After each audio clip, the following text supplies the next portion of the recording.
Die Here wil met ons saamgesels uit 2 Korintiërs 4 vanaf vers 16 tot 5 vers 10. Kom ons maak die Bybels daar oop, maar ons weet as ons die Bybel met ons eie krag wil verstaan, ons dikwels nie weet wat daar staan nie. Ons nie amper sê klik wat die Here vir ons wil sê nie.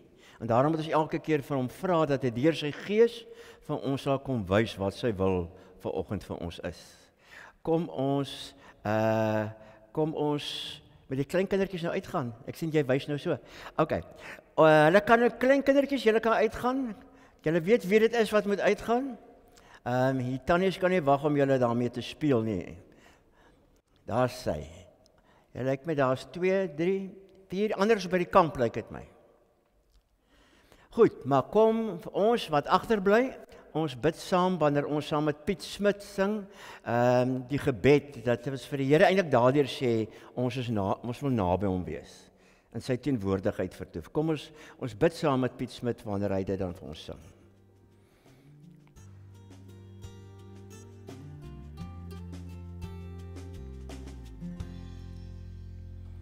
Naby U kom daar vrede in my hart, naby U is ek vry, naby U kan die oorvloed in my blom, want alles wat ek nodig het is in U hand en naby U te kry.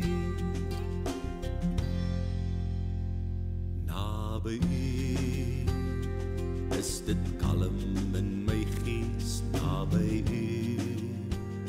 raak ek stil, naby U klink die fluister van U stem, sien ek die pad wat ek moet loop, hoor ek die leiding van U wil. Naby U sing my hart 'n lied van lof, naby U kan ek bly staan, naby U sal ek vir altyd wil bly kies, om my oë op U te hou en altyd nader aan U te gaan. Want hoe heftiger die storm, hoe stywer hou U hand, hoe listiger die vyand, hoe meer kies U my kant. Hoe groter ook my hart seer, hoe meer die hoop van moed. Hoe nader aan U hart, hoe duideliker die liefde in U oor. Naby U kniel ek nederig in gebed, naby U stil in die gees, naby U spreek die lewe van U woord, en sou ek net een keuse hê, sou ek altyd baie naby U wil wees. Naby U, naby U,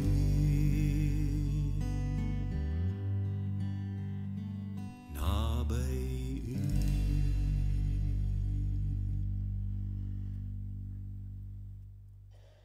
Amen.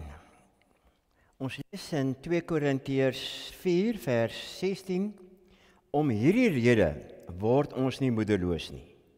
Al is ons uiterlik besig om te vergaan, innerlik word ons van dag tot dag vernuwe. Ons swaar kry in hierdie lewe is maar gering en dit gaan verby. Maar dit loop van ons uit op 'n heerlikheid wat alles verreweg oortref en wat ewig bly. Ons oog is nie op die sigbare dinge gerig nie, maar op die onsigbare. Want die sigbare dinge is tydelik, maar die onsigbare is ewig. Ja, ons weet dat wanneer ons aardse woning, wat maar 'n tent is, afgebreek word, ons 'n vaste gebou in die hemel het. Dit is 'n woning wat nie deur mense gemaak is nie, maar deur God, en dit bly ewig staan. Terwyl ons in die tentwoning leef, sug ons, want ons verlang daarna dat ons woning uit die hemel ons sal oordek.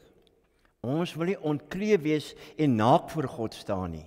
Ons wat nog in die tentwoning is, sug en voel bedruk, omdat ons nie van die aardse liggaam afstand wil doen nie. Ons wil die hemelse bo oor die aardse aantrek, sodat wat sterflik is, verteer kan word deur die lewe. Hy wat ons vir hierdie oorgang voorberei het, is God. As waarborg hiervan het hy ons sy gees gegee. Daarom is ons altyd vol moed. Ons weet dan, solank as ons in die liggaam bly, ons nog nie by die Here woon nie. Want ons lewe deur geloof en nie deur sien nie.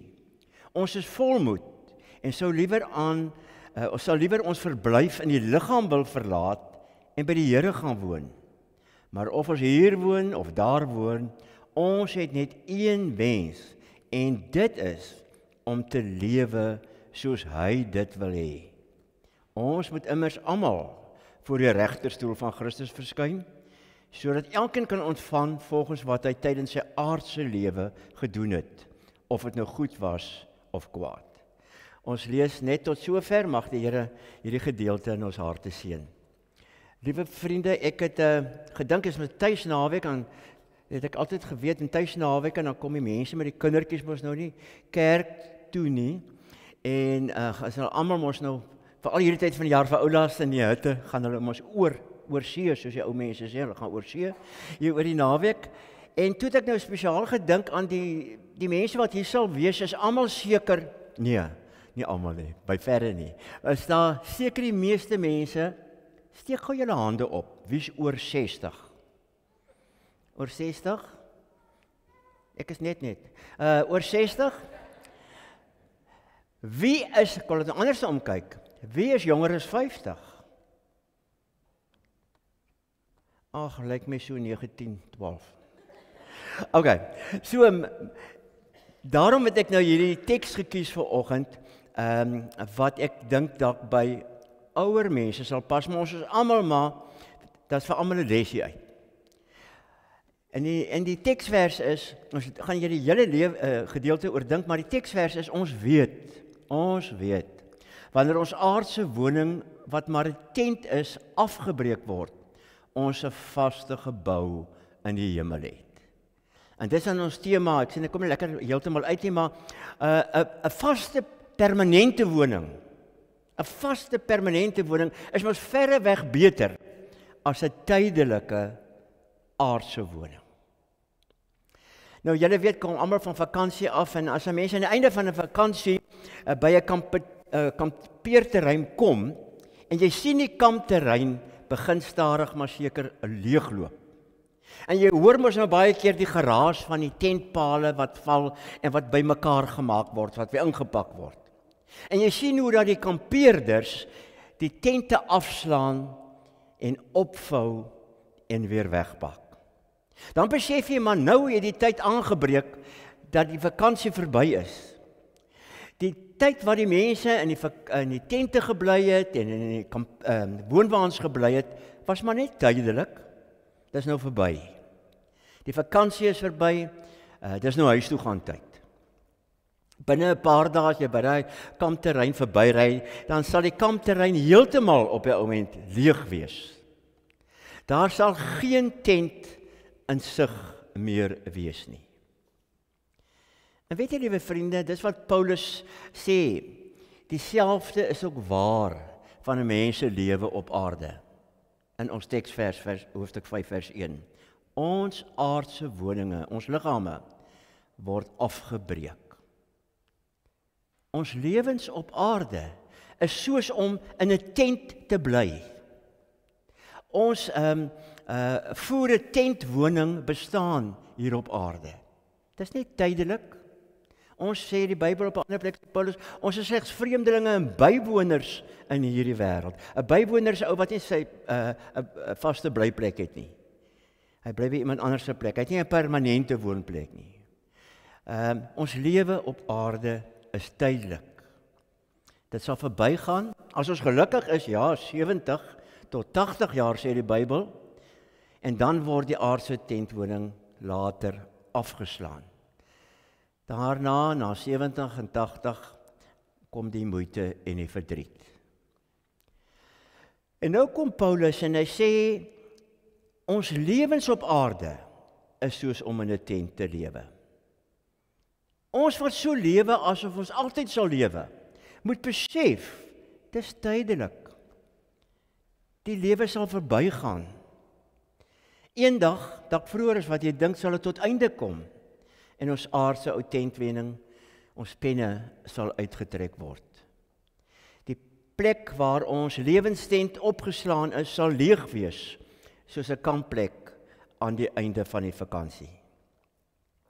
Ja, hierdie feit van ons teks, dat baie van ons geliefdes nie meer daar is nie, is 'n bewys van die waarheid wat Paulus hier verkondig. Baie van ons geliefdes, dink 'n bietjie, almal van ons het, se aardse tentwonings is al afgebreek. Hulle tente het nie vir altyd gehou nie. Ook hulle was maar net tydelik hier op aarde. Die plekke daar waar 'n aardse tentwoning gestaan het, is nou leeg en hulle stemme is stil. Dis waar ook van jou en my lewe. Of as ons dit wil weet of nie wil weet nie vanmôre, die Here wil vir jou kom sê, wie jy ook al is, Gerrit van Skalkwyk, wie ook al hier sit, ons blyplek op aarde is tydelik. Jy moet nooit vergeet nie, dit sal verbygaan. Ons lewe op aarde, as ek dit so kan sê, het 'n vervaldatum. Daar's 'n vervaldatum op ons lewens. En dalk gouer as wat ons dink, sal elkeen van ons se tentwoning afgebreek word. Dis die eerste punt. Ons tentwoning sal elkeen afgebreek word. En dan gaan Paulus verder en sê tweedens in hoofstuk 4 vers 16, ons is uiterlik besig om te vergaan. 'n ander vertaling sê eintlik vir my so mooi, our bodies are perishing. Hy woord perish, jy weet mos so lekker ou fiets se band wat geperish het, nee, hy het vol gate en jy kan nie met die ding ry nie. Met ander woorde, our bodies are perishing so met die tyd. Vers 17 praat hy van ons swaar kry in hierdie lewe, in ons tentlewe. Die Engelse vertaling praat ek vir my mooi, hy sê ons troubles and our sufferings of ons. Ons sê mos baie keer, jong man, ek het baie troubles. Jong, ek suffer dan nou hiermee, né? Dis mooi vertaling van hoe ons baie keer die lewe ervaar, ons tentlewe ervaar. En nou sê Paulus, dis waarvan ons lewe op aarde. Dis nie net tydelik nie, maar ons lewe op aarde in 'n gebroke bestaan. Terwyl ons in hierdie tentwoning leef, sê hierdie teks, sug ons. En jy sug wanneer jy swaar kry, né? So baie van ons lewens, met ons lewens sug ons. Ons kry swaar. Daar's baie dinge wat die oorsaak daarvan kan wees. Kom ek neem weer die beeld van die tent. Het julle al gesien hoe mense op 'n kampeerterrein baklei teen die wind? Daai stormstraps wat jy opsit en alles. Die skade wat 'n storm kan aanrig aan 'n tent. Ek het was self 'n slagoffer daarvan, dat die tent die volgende oggend gelyk het soos 'n slaapsak. Alles was plat, net ons koppe het uitgesteek. Ja, 'n storm, en hoe jy daarteen beklei en jy maak nie veel hond daaraf nie. Hoe 'n tent verweer met die jare. Jy sien dit by jou tente, die kampers hier onder ons sal weet, die tekens van die tyd, die ouderdom. Dit begin te toon in die tent se voorkoms. Hy skeur, hy verbleik. Ag, nou begin hy mos nou lek ook op 'n stadium. En dit begin sleg lyk dat jy amper skaam is om langs hierdie grand woonwaans in te trek met hierdie tent van jou wat besig is om in te gee. En dit is wat Paulus hier vir ons kom sê. Ons is uiterlik besig om te vergaan. Our bodies are perishing. Die lewe dreig om ons lewenstente ook maar te skeur en te beskadig. Ons ondervind dit op allerlei maniere in die vorm van siekte baie keer, die agteruitgaan van jou liggaam, Die verouderingsproses, vra maar vir my, ek is moeilik op die preekstoel gekom vanoggend, en dit is knieë, en dit is, wat is daar als ore, en tande, en hart, en al die ou goede wat jy mee werk, soos dit altyd gewerk het nie. 'n Verouderingsproses wat intree, die ou tent is besig om te verweer. Daar is wel ouens wat hierdie aardse tentwoning het, nê? Ons kry mense so hierdie parabats, onthou julle vir hulle, daai manne in die weermag wat alles kan doen, hulle kragte gee nooit in nie. Of die marathonatlete by die Comrades, nê? Manne met krag, of 'n goeie tennisspeler, of daai kanoevaders op die Oranje rivier, of natuurlik Driekus du Plessis, die ons skopbokser. Oënskynlik aardse tente wat nog sterk staan, almal van hulle. Maar op al hierdie terreine wat ek nou genoem het, voorbeelde, sien ons as mense wat hard oefen. En dat hulle nie sommer moed opgee nie, wat tot die einde toe volhard, wat tot die einde toe veg. Ek het byvoorbeeld al ouens in 'n tenniswedstryd sien speel, wat ek al lankal gedink, ag nee, wat, hy gaan verloor. En as hy van die baan afkom, het hy teruggeveg en hy het gewen. En vriende, dieselfde is waar van mense omtrent ons laaste geveg van die lewe. Want jy sien en jy hoor dikwels hoe dat mense byvoorbeeld veg teen die storms van die lewe. Dit kan verskillende forme aanneem. Wat mens se aardse tentwoning tref. Dis wat hy dan ook sê, die woorde, ons is uiterlik besig om te vergaan. Dit het baie van ons mense, ook ons gemeentelede, se lewensneerslag gevind. Ja, soos almal, ervaar mense ook die algemene agteruitgang van jou liggaam. En jy hoor baie keer as mense sê van hierdie ouderdomsgroep waar ek beweeg, ek ervaar, ek kan nie meer doen wat ek altyd gedoen het nie. Nee? Jy sê dit mos baie keer. En jy kom agter dat die ouderdom stadig maar seker besig is om jou in te haal.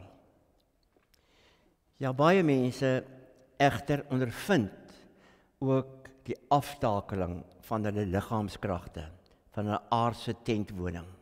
Of dit nou in verskillende forme is, of dit nou miskien jou gesondheid is, of jou geheue, of wat ook al. Jou liggaam word afgebreek. Jou aardse tentwoning skeur stukkie vir stukkie, gaan jy agteruit. Totdat jou tentlewe op aarde ineenstort, kollaps. Dis die tweede punt. Die derde punt is egter, dis nie al wat hierdie gedeelte gelukkig sê nie. Hy sê in vers 16, ons word nie moedeloos nie. Ons word innerlik binne, dag na dag vernuwe. En daar het weer 'n mooie Engelse vertaling. That is why never give up, though our bodies are though our bodies are dying, our inner strength in the Lord is growing every day. Hoor jy?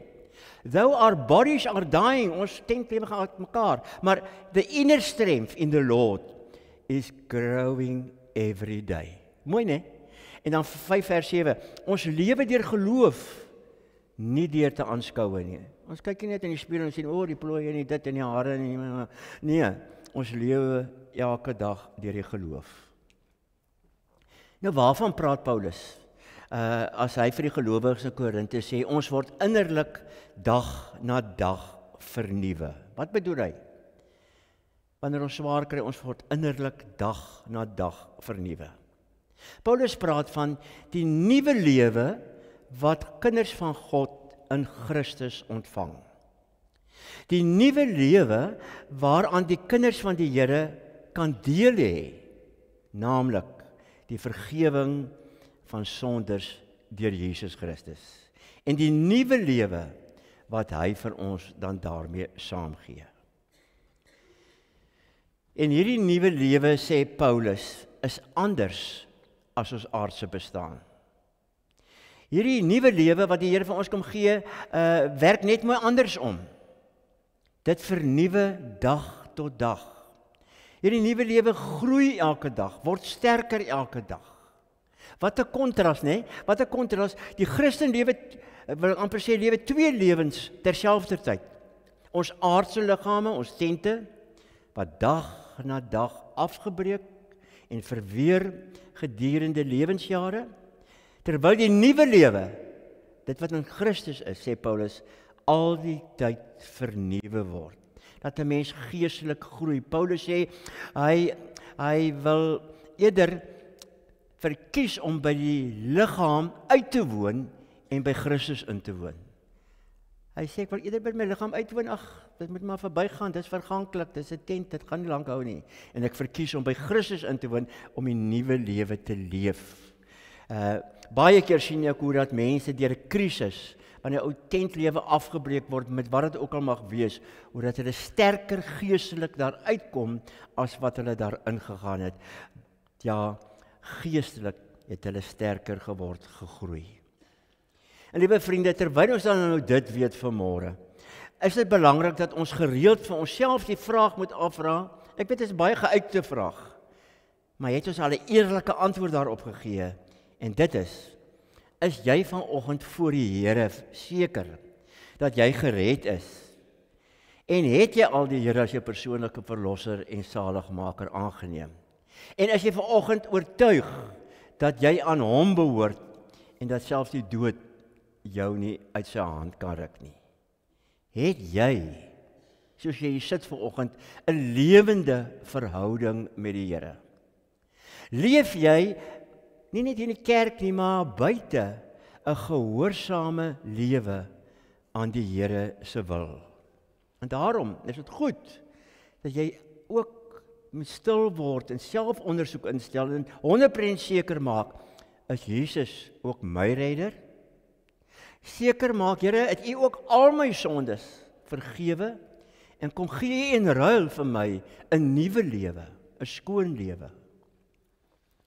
Jy moet terwyl jy nou nog in jou tentwoning vertoef. Jy en ek is nog in genadetyd, ons is nog in die tentwoning. Ons moet terwyl ons nog hier op aarde vertoef. En al ervaar ons dat ons ou tentwoning, ons liggaam aarde agteruit gaan, moet ons nou besig wees om ons lewe in Christus, die nuwe lewe, te versorg. Ons moet die nuwe lewe voed. Ons moet met ander woorde omsien na jou geloof. Ons moet vashou in die geloof en deur die geloof lewe. Ons moet moeite maak om die lewe wat ons, die nuwe lewe in Christus ontvang het, te vernuwe. Hy moet meer word en ek moet minder word. Sodat jy, wanneer jy moet oortrek van jou aardse tentwoning na jou hemelse vaste gebou in die hemel, jy daai dag en daai oomblik nie hoef te vrees nie. Jy moet doen waartoe almal van ons geroep is om te doen, om in geloof te leef en nie in aanskoue nie. Sien julle, ons word geroep om nie te lewe volgens dit wat ons sien nie en in die spieël kyk nie. En ons word nie geroep om te lewe volgens wat die aardse lewe ons kom bied nie, die tydelike lewe nie. Nee, ons is geroep om in geloof aan God vas te hou. Om die nuwe lewe wat hy vir ons 'n tweede kans gee vir 'n nuwe lewe, om Jesus Christus te ontvang en dit in ons innerste te voed, deur geestelik te groei, deur te lewe deur die geloof, en ons oog te hou en te fokus op God se mooi beloftes in die Bybel.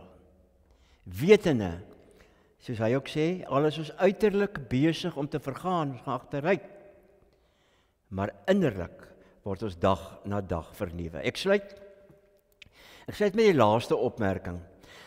Aan die einde van die vakansie dan slaan die kampeerders hulle tente af. En waartoe gaan hulle? Weer na 'n tent toe? Nee, hulle vertrek na hulle huise. Nie na tente toe nie, maar huise wat met bakstene en sement gebou is. Vaste geboue. En julle weet wat in die vakansie is, waar alles dit weer sleg is, hoe die mense op die ouend uitsien en verlang om 'n slag weer huis toe te kan gaan. Die gerief en die gemak van 'n huis te kan hê. daar op jou bank te lê en TV te kyk en om die gebuisgeriewe te hê, die vrouens sê, ek het nie dit nie, sy altyd so 'n verskoning by die kampery nie, ek kan nie dit doen nie, want ek het mos nou nie dit nie. Maar by die huis het sy mos al daai goedjies. Of die badkamer, dis dan baie geriefliker as om 'n badkamer met 'n klomp mense te deel. Jy het dan ook die voorreg van 'n veilige vaste woning, waar jy nie bang is vir die wind en die weer, soos in 'n tentwoning nie. En net so weet julle, sê 4 vers 17, praat Paulus van die lewe na die aardse lewe, as wat? As 'n ewige heerlikheid, wat alles verre weg oortref. Hy sê vers 1, hoofstuk 5, ons is op pad na 'n vaste gebou in die hemel. En wie het dit gemaak? Wat deur God gemaak is. En hoe lank gaan hy staan? En dit bly vir ewig staan. Vers 8 van hoofstuk 5, ons sou liewer ons verblyf in die liggaam wil verlaat en by die Here gaan woon. Het jy al daai begeerte?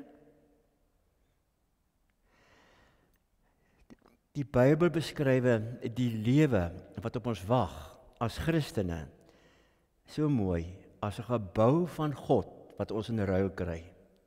'n Huis wat nie met hande gebou is nie, ewig in die hemel. 'n God gegewe woonplek, 'n geskenk van God, 'n vaste gebou. Dit is 'n woning nie deur mense gemaak nie, maar deur God, en dit bly ewig staan. Die Bybel praat van 'n tuiskoms by ons Vaderhuis. Het hy nie met hemelvaart opgevaar en gesê, kyk, ek gaan of julle 'n plek gereed te maak. En as ek julle 'n plek gereed gemaak het in die Vaderhuis, kom ek weer en sal julle na my toe neem. In hierdie lewenstyl moet ons sekerheid wees. As ons swakker word en kan nie hoor nie, kan nie sien nie, en kom met die trappe op en ons is baie skete, en dan kla ons onder mekaar en ons kry al die pille en brille en prosteses en al die klasgoede. Maar die Here sê nee, in hierdie tyd moet ons lewenstyl wees soos kinders van die Here. Moet ons nie twyfel in sulke tye waarheen ons op pad is nie. Moet ons met soveel vrymoedigheid praat oor die vooruitsig van die lewe hierna. Moet jy die mense die rondom jou verslae laat staan oor jou geloof, oor jou sekerheid, oor jou oortuiging van jou hemelse vooruitsig wat wag. Ja, ons moet uitsien na die vreugde in die hemel, 'n vreugde wat jy nog nooit op aarde beleef het nie, veel meer. Ons moet uitsien na die dag wanneer jy as kind van God vry sal wees van die onperfektheid en die gebrokenheid van hierdie lewe. Vry sal wees van al die lyding en trane en hartseer wat ons baie keer op aarde moet deurgaan. Vry sal wees van siekte soos kanker, ons aardse tentwoning vervang sal word. Die dag wanneer ons in die huis van die Vader vir ewig sal bly in sy teenwoordigheid.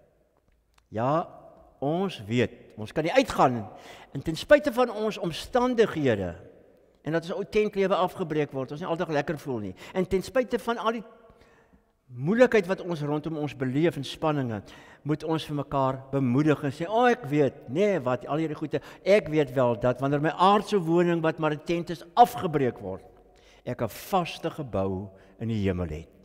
'n Woning nie deur mense gemaak nie, met ander woorde nie gebrekkig nie, maar deur God gemaak, volmaak, en dit bly ewig staan.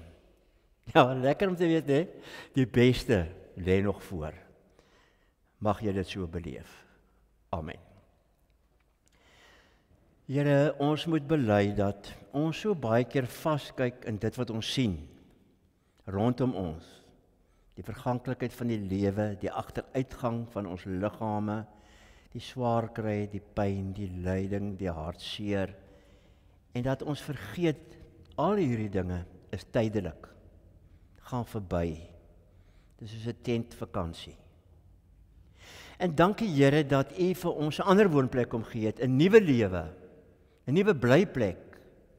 Dat U opgevaar het hemel toe en gesterf het aan die kruis en opgestaan het uit die dood en vir ons 'n nuwe lewe moontlik te maak, duur te betaal vir ons blyplek, 'n volmaakte blyplek in die teenwoordigheid van God, wat vir ewig sal bly staan en wat nie deur mense nie, maar wat deur God gemaak is. Here, dit gee ons hoop. dit gee ons hoop. Eintlik is die dood maar die begin van 'n nuwe lewe, 'n veel beter lewe, 'n lewe in U teenwoordigheid. Ons bid vir hulle wat se ou tent lewe vol skeure en lekke is, sieke boeg daar in die ouer huis, lê al vir hoe lank, pyn het, seer het, emosioneel seer het, bekommernisse, hartseer, teleurstellings, noem dit maar op. Ons wil bid, Here, dat hulle ook sal besef, al is dit hoe erg, dit sal verbygaan. Want U het vir ons 'n nuwe lewe kom gee, in U opstanding, sodat ons kan weet, maar die beste lê nog voor. Dankie vir almal in hierdie gemeente wat leiding neem, doen my albei hulle, Here, in die kerkraad, gee vir hulle elke dag die krag en die wysheid om die regte dinge te doen. Dankie dat U ons kan weet dat U jouself die kerk instand en dat U by hulle ook is en dat U ook vir hulle genoeg genade sal gee vir die uitdagings van die tyd. Ons bid ook vir die vleisfees hier naweek, dat mense sal kom, gewillig sal maak, dat hulle dit sal doen uit dankbaarheid vir U, wat vir ons alles aan die kruis kom opoffer het. Wil U ook verder met ons land wees? Ag Here, U weet wat 'n verskriklike tye ons leef, dit is baie onseker tye, as ons ook internasionaal die nuus bekyk, die tyd van onsekerheid. Dankie dat ons van een ding wel in hierdie onsekerheid seker kan wees, en dit is wat U sê, ons is verseker dat niks ons van U liefde kan skei nie. Dat ons lewens veilig in U hande is, al neem hulle alles van ons weg. Wil U ook verder onderneem met elkeen van ons dink aan hulle wie se kinders ver in die wêreld is, nie hier by ons is nie, wil U ook vir hulle daar bewus maak van U teenwoordigheid, en mag hulle ook daar elke dag so leef, die nuwe lewe, sodat ook hulle veilig by hulle eindbestemming kan aankom. Ons bid dit, Here, nie uit verdienste nie, maar enkel uit genade alleen. Amen.